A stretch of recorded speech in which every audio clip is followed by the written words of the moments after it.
Приветствую, друзья! Продолжаю разбирать самые резонансные события в мире и начну с новости в Германии, где вопрос миграционной политики вновь стал одной из центральных тем политических дебатов. Председатель Христианско-демократического союза Фридрих Мерц выступил за так называемый миграционный поворот, который подразумевает значительное ужесточение миграционной политики. Однако, насколько далеко социал-демократическая партия Германии готова зайти в этом вопросе, остается предметом интенсивных переговоров в рамках коалиционных консультаций. Пока СДП обсуждает компромиссные шаги, правительство левой партии и Союза 90-х зеленых уже сейчас решительно критикуют данные предложения будущей коалиции, утверждая, что они не решат проблемы, а лишь создадут новые дополнительные трудности. Лидеры партий зеленых и левых выступили с жесткими заявлениями против совместных миграционных инициатив ХДС и СДП. Цитата. «Многие из мер, согласованных в рамках коалиционных переговоров между Союзом ХДС, ХСС и Социал-демократической партией Германии, обречены на провал», заявил сопредседатель партии зеленых Феликс Банасак. По его словам, предложенные изменения не приведут к реальному улучшению ситуации и не облегчат нагрузку на систему, а скорее наоборот усугубят данные проблемы, существующие в миграционной политике Германии. Вместо реальных улучшений или облегчения ситуации мы получим прежде всего новые проблемы, подчеркнул Банасак. Более того, он раскритиковал будущую коалицию за отсутствие четкой концепции по управлению миграцией. Глава «Зеленых» отметил, цитата, «В предлагаемом курсе коалиции совершенно не видно никаких идей по организации миграционных процессов и построению инклюзивного общества. Это политическая слепота».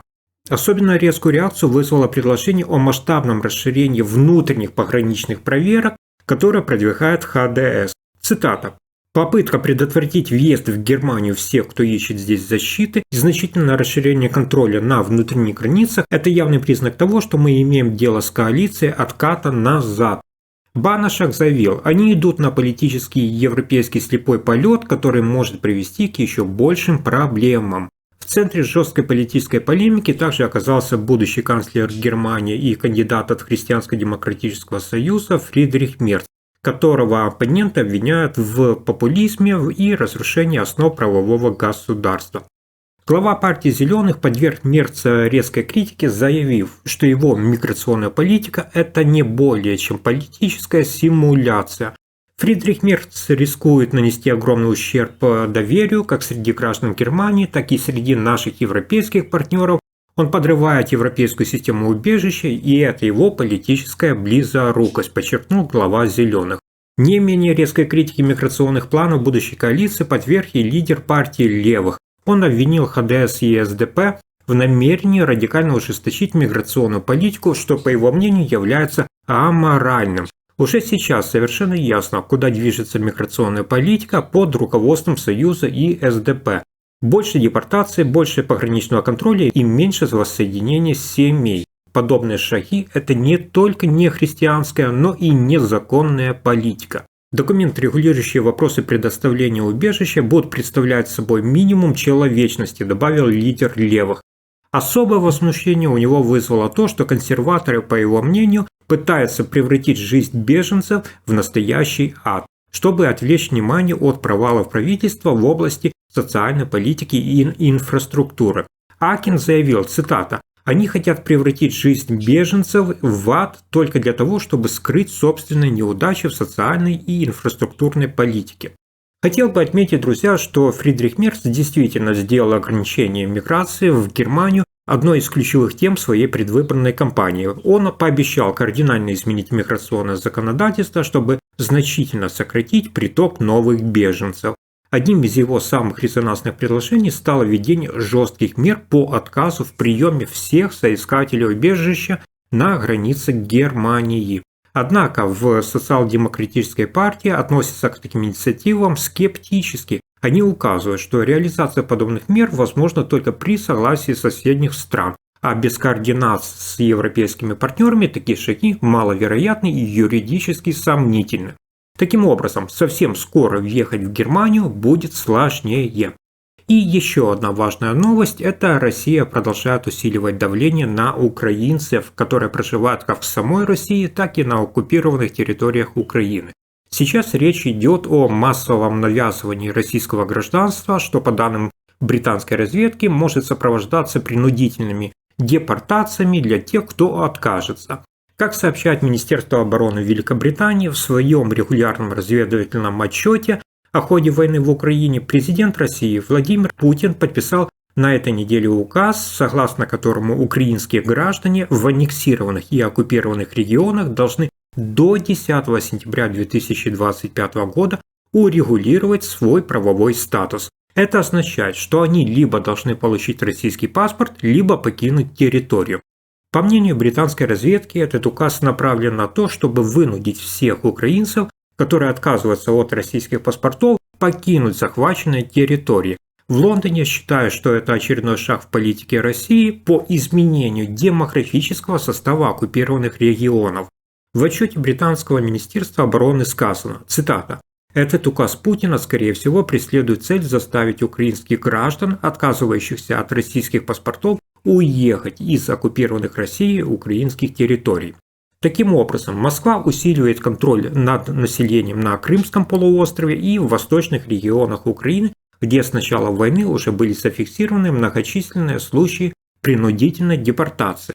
Киев немедленно отреагировал на новый указ Кремля. Официальный представитель МИД Украины Георгий Тихий в пятницу заявил, что украинское правительство не признает этот документ и считает его юридически ничтожным. Цитата. «Мы считаем этот указ ничтожным и не имеющим никакой юридической силы», подчеркнул Тихий, добавив, что это еще один шаг России по дискриминации, преследованию и принудительному выселению украинских граждан из родных земель. Также украинские власти расценивают подобные действия как грубое нарушение международного права. Принудительная паспортизация уже применялась Россией в Крыму ранее, после его аннексии в 2014 году, а теперь Москва распространяет эту практику и на другие регионы Украины. Официальный представитель МИД Украины Георгий Тихий жестко раскритиковал последние действия России, заявив, что Москва продолжает систематически нарушать основные нормы международного права, игнорируя тем самым суверенитет Украины. Помимо принудительной паспортизации, указ Владимира Путина требует, чтобы все иностранные граждане и лица без гражданства, проживающие на оккупированных территориях Украины, до 10 июня прошли медицинское обследование. В частности, речь идет о проверках на употребление наркотиков и наличие инфекционных заболеваний.